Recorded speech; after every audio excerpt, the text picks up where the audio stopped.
अस्सलाम वालेकुम। मेरा नाम डॉक्टर अक्सर हुसैन है और मैं सैयद मेडिकल कॉम्प्लेक्स में मंडे टू सैटरडे शाम 5 से 7 अवेलेबल होती हूँ। आज हम बात करेंगे ऑपरेशन के बाद नॉर्मल डिलीवरी की, यानी कि वी-बैक की, कि ये किन पेशेंट्स में की जा सकती है, इसके क्या फ़ायदे हैं और क्या कॉम्प्लिकेशन है। अगर किसी पेशेंट का पहले एक ऑपरेशन है और जिसको 1.5-2 साल से ज़्यादा का टाइम गुजर गया है, तो यूजुअली हम उनमें ऑफ़र करते हैं वी-बैक, यानी कि ऑपरेशन के बाद नॉर्मल डिलीवरी। और अगर किसी पेशेंट के पहले 2 ऑपरेशन हैं तो हम उनमें नहीं ऑफ़र करते नॉर्मल डिलीवरी, और अगर उनका टाइम भी कम है तो हम उनमें भी ऑफ़र नहीं करते नॉर्मल डिलीवरी।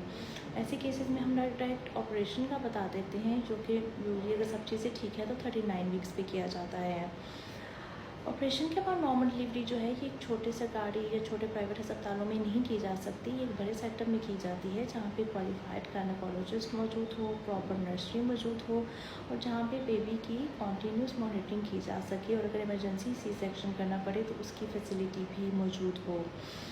इसके फ़ायदे ये हैं कि अगर एक पेशेंट की नॉर्मल डिलीवरी हो जाती है सक्सेसफुल, जो कि 72 to 75% चांसेस हैं सक्सेस रेट उसका, और अगर हो जाती है तो फिर आगे नेक्स्ट टाइम उसकी नॉर्मल डिलीवरी के चांसेस बढ़ जाते हैं।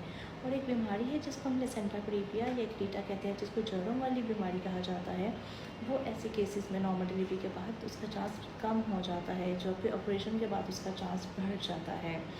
इसकी कॉम्प्लिकेशन में ये है कि 0.5% यानी कि 200 में से किसी एक की यूट्रस रप्चर हो सकती है।